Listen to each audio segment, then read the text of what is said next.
بسم الله الرحمن الرحيم. الحمد لله الذي أنزل على عبده الكتاب ولم يجعل له عوجا قيما لينذر بأسا شديدا من لدنه ويبشر المؤمنين الذين يعملون الصالحات أن لهم أجرا حسنا ماكثين فيه أبدا وينذر الذين قالوا اتخذ الله ولدا ما لهم به من علم ولا لآبائهم كبرت كلمة تخرج من أفواههم إن يقولون إلا كذبا فلعلك باخع نفسك على آثارهم إن لم يؤمنوا بهذا الحديث أسفا إنا جعلنا ما على الأرض زينة لها لنبلوهم أيهم أحسن عملا وإنا لجاعلون ما عليها صعيدا جرزا أم حسبت أن أصحاب الكهف والرقيم كانوا من آياتنا عجبا إذ أوى الفتية إلى الكهف فقالوا ربنا آتنا من لدنك رحمة وهيئ لنا من أمرنا رشدا فضربنا على آذانهم في الكهف سنين عددا ثم بعثناهم لنعلم أي الحزبين أحصى لما لبثوا أمدا نحن نقص عليك نبأهم بالحق إنهم فتية آمنوا بربهم وزدناهم هدى وربطنا على قلوبهم إذ قاموا فقالوا ربنا رب السماوات والأرض لن ندعو من دونه إلها لقد قلنا إذا شططا هؤلاء قومنا اتخذوا من دونه آلهة لولا يأتون عليهم بسلطان بين فمن أظلم ممن افترى على الله كذبا وإذ اعتزلتموهم وما يعبدون إلا الله فأووا إلى الكهف ينشر لكم ربكم من رحمته ويهيئ لكم من أمركم مرفقا وترى الشمس إذا طلعت تزاور عن كهفهم ذات اليمين وإذا غربت تقرضهم ذات الشمال وهم في فجوة منه ذلك من آيات الله من يهد الله فهو المهتد ومن يضلل فلن تجد له وليا مرشدا وتحسبهم أيقاظا وهم رقود ونقلبهم ذات اليمين وذات الشمال وكلبهم باسط ذراعيه بالوصيد لو اطلعت عليهم لوليت منهم فرارا ولملئت منهم رعبا وكذلك بعثناهم ليتساءلوا بينهم قال قائل منهم كم لبثتم قالوا لبثنا يوما أو بعض يوم قالوا ربكم أعلم بما لبثتم فابعثوا أحدكم بورقكم هذه إلى المدينة فلينظر أيها أزكى طعاما فليأتكم برزق منه وليتلطف ولا يشعرن بكم أحدا إنهم إن يظهروا عليكم يرجموكم أو يعيدوكم في ملتهم ولن تفلحوا إذن أبدا وكذلك أعثرنا عليهم ليعلموا أن وعد الله حق وأن الساعة لا ريب فيها إذ يتنازعون بينهم أمرهم فقالوا بنوا عليهم بنيانا ربهم أعلم بهم قال الذين غلبوا على أمرهم لنتخذن عليهم مسجدا سيقولون 3 رابعهم كلبهم ويقولون 5 سادسهم كلبهم رجما بالغيب ويقولون 7 وثامنهم كلبهم قل ربي أعلم بعدتهم ما يعلمهم إلا قليل فلا تمار فيهم إلا مراء ظاهرا ولا تستفت فيهم منهم أحدا ولا تقولن لشيء إني فاعل ذلك غدا إلا أن يشاء الله واذكر ربك إذا نسيت وقل عسى أن يهديني ربي لأقرب من هذا رشدا ولبثوا في كهفهم 300 سنين وازدادوا 9 قل الله أعلم بما لبثوا له غيب السماوات والأرض أبصر به وأسمع ما لهم من دونه من ولي ولا يشرك في حكمه أحدا واتل ما أوحي إليك من كتاب ربك لا مبدل لكلماته ولن تجد من دونه ملتحدا واصبر نفسك مع الذين يدعون ربهم بالغداة والعشي يريدون وجهه ولا تعد عيناك عنهم تريد زينة الحياة الدنيا ولا تطع من أغفلنا قلبه عن ذكرنا واتبع هواه وكان أمره فرطا وقل الحق من ربكم فمن شاء فليؤمن ومن شاء فليكفر إنا أعتدنا للظالمين نارا أحاط بهم سرادقها وإن يستغيثوا يغاثوا بماء كالمهل يشوي الوجوه بئس الشراب وساءت مرتفقا إن الذين آمنوا وعملوا الصالحات إنا لا نضيع أجر من أحسن عملا أولئك لهم جنات عدن تجري من تحتهم الأنهار يحلون فيها من أساور من ذهب ويلبسون ثيابا خضرا من سندس واستبرق متكئين فيها على الأرائك نعم الثواب وحسنت مرتفقا واضرب لهم مثل الرجلين جعلنا لأحدهما جنتين من أعناب وحففناهما بنخل وجعلنا بينهما زرعا كلتا الجنتين آتت أكلها ولم تظلم منه شيئا وفجرنا خلالهما نهرا وكان له ثمر فقال لصاحبه وهو يحاوره أنا أكثر منك مالا وأعز نفرا ودخل جنته وهو ظالم لنفسه قال ما أظن أن تبيد هذه أبدا وما أظن الساعة قائمة ولئن رددت إلى ربي لأجدن خيرا منها منقلبا قال له صاحبه وهو يحاوره أكفرت بالذي خلقك من تراب ثم من نطفة ثم سواك رجلا لكن هو الله ربي ولا أشرك بربي أحدا لكن هو الله ربي ولا أشرك بربي أحدا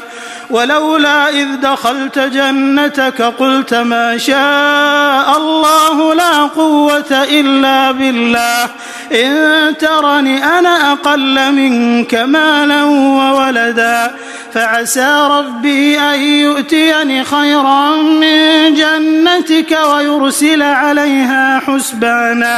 ويرسل عليها حسبانا من السماء فتصبح صعيدا زلقا أو يصبح ماؤها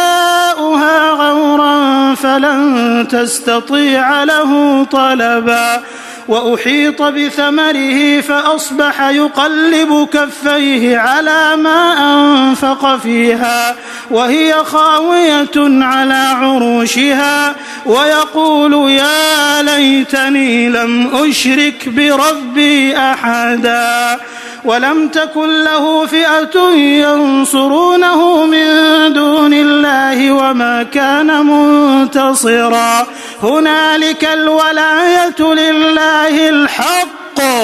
هو خير ثوابا وخير عقبا واضرب لهم مثل الحياة الدنيا كماء إن أنزلناه من السماء فاختلط به نبات الأرض فأصبح هشيما تذروه الرياح وكان الله على كل شيء مقتدرا المال والبنون زينة الحياة الدنيا والباقيات الصالحات خير عند ربك ثوابا وخير أملا ويوم نسير الجبال وترى الأرض بارزة وحشرناهم فلم نغادر منهم أحدا وعرضوا على ربك صفا لقد جئتمونا كما خلقناكم أول مرة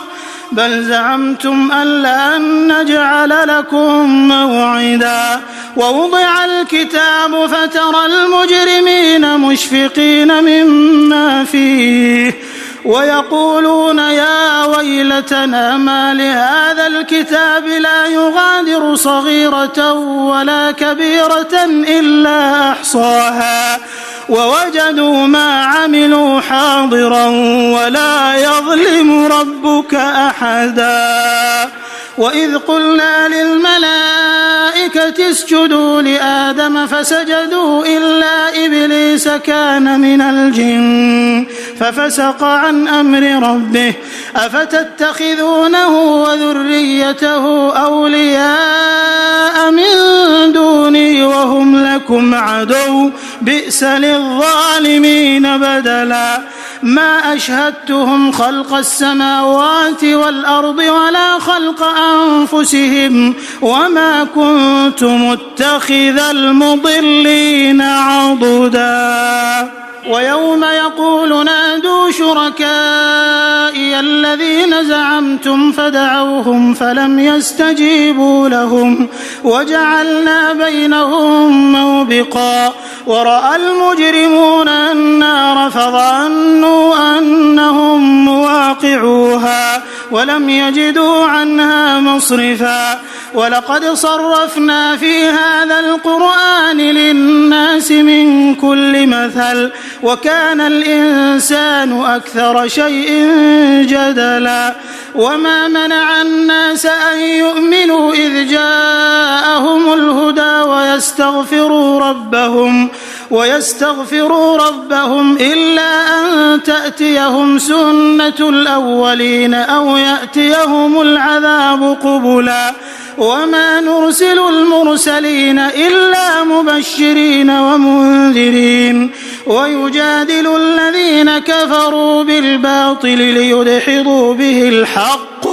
واتخذوا آياتي وما أنذروا هزوا ومن أظلم ممن ذكر بآيات ربه فأعرض عنها ونسي ما قدمت يداه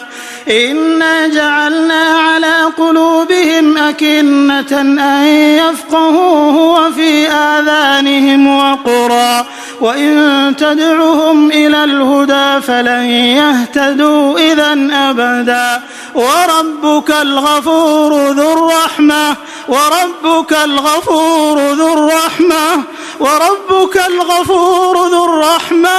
لو يؤاخذهم بما كسبوا لعجل لهم العذاب بل لهم موعد لن يجدوا من دونه موئلا وتلك القرى أهلكناهم لما ظلموا وجعلنا لمهلكهم موعدا.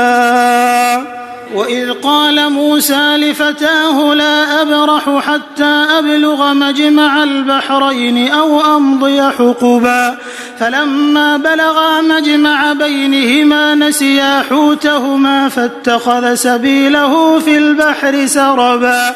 فلما جاوزا قال لفتاه آتنا غداءنا لقد لقينا من سفرنا هذا نصبا قال أرأيت إذ أوينا إلى الصخرة فإني نسيت الحوت وما أنسانيه إلا الشيطان أن أذكره واتخذ سبيله في البحر عجبا قال ذلك ما كنا نبغي فارتدا على آثارهما قصصا فوجدا عبدا من عبادنا آتيناه رحمة من عندنا وعلمناه من لدنا علما قال له موسى هل أتبعك على أن تعلمني مما علمت رشدا قال إنك لن تستطيع معي صبرا وكيف تصبر على ما لم تحط به خبرا قال ستجدني إن شاء الله صابرا ولا أعصي لك أمرا قال فإن اتبعتني فلا تسألني عن شيء حتى أحدث لك منه ذكرا فانطلقا حتى إذا ركبا في السفينة خرقها قال أخرقتها لتغرق أهلها لقد جئت شيئا إمرا قال ألم أقل إنك لن تستطيع معي صبرا قال لا تؤاخذني بما نسيت ولا ترهقني من أمري عسرا فانطلقا حتى إذا لقيا غلاما فقتله قال أقتلت نفسا زكية بغير نفس لقد جئت شيئا نكرا قال ألم أقل لك إنك لن تستطيع معي صبرا قال إن سألتك عن شيء بعدها فلا تصاحبني قد بلغت من لدني عذرا فانطلقا حتى إذا أتيا أهل قرية استطعما أهلها فأبوا أن يضيفوهما فوجدا فيها جدارا يريد أن ينقض فأقامه قال لو شئت لاتخذت عليه أجرا قال هذا فراق بيني وبينك سأنبئك بتأويل ما لم تستطع عليه صبرا أما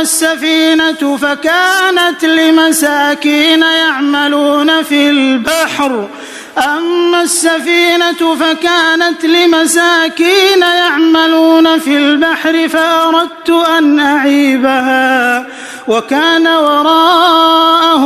ملك يأخذ كل سفينة غصبا وأما الغلام فكان أبواه مؤمنين فخشينا أن يرهقهما طغيانا وكفرا فأردنا أن يبدلهما ربهما خيرا منه زكاة وأقرب رحما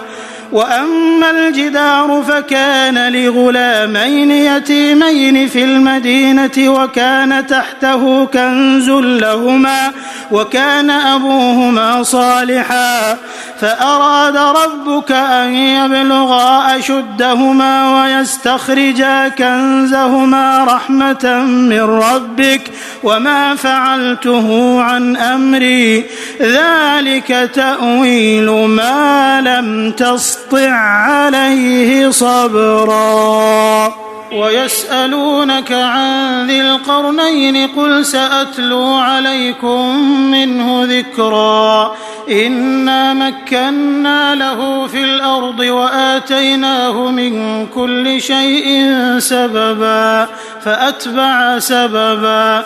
حتى إذا بلغ مغرب الشمس وجدها تغرب في عين حمئة ووجد عندها قوما قلنا يا ذا القرنين إما أن تعذب وإما أن تتخذ فيهم حسنا قال أما من ظلم فسوف نعذبه ثم يرد إلى ربه فيعذبه عذابا نكرا وأما من آمن وعمل صالحا فله جزاء الحسنى وسنقول له من أمرنا يسرا ثم أتبع سببا حتى إذا بلغ مطلع الشمس وجدها تطلع على قوم لم نجعل لهم من دونها سترا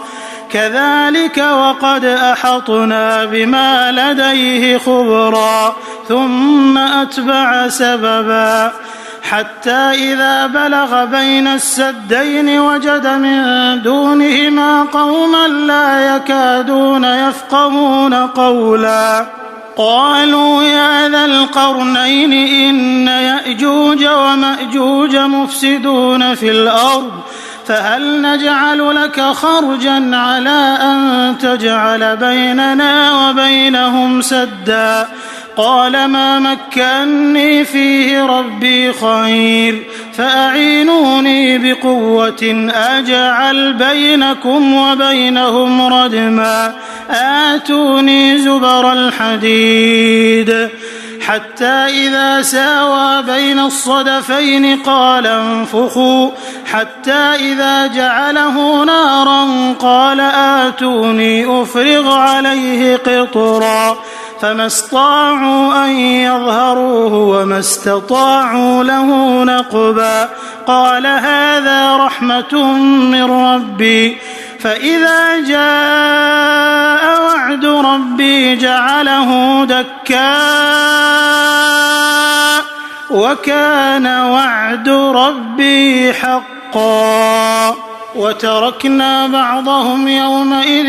يموج في بعض ونفخ في الصور فجمعناهم جمعا وعرضنا جهنم يومئذ للكافرين عرضا الذين كانت أعينهم في غطاء عن ذكري وكانوا لا يستطيعون سمعا أفحسب الذين كفروا أن يتخذوا عبادي من دوني أولياء إنا أعتدنا جهنم للكافرين نزلا قل هل ننبئكم بالأخسرين أعمالا الذين ضل سعيهم في الحياة الدنيا وهم يحسبون أنهم يحسنون صنعا أولئك الذين كفروا بآيات ربهم ولقائه فحبطت أعمالهم فلا نقيم لهم يوم القيامة وزنا ذلك جزاؤهم جهنم بما كفروا واتخذوا آياتي ورسلي هزوا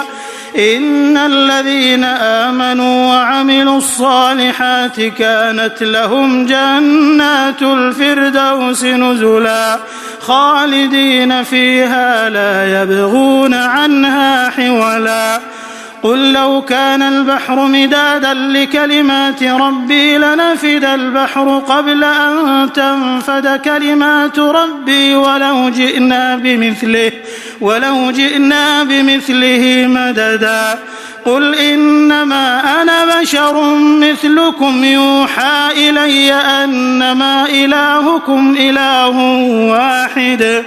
فمن كان يرجو لقاء ربه فليعمل عملا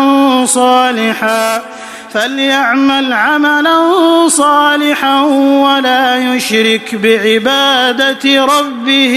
أحدا.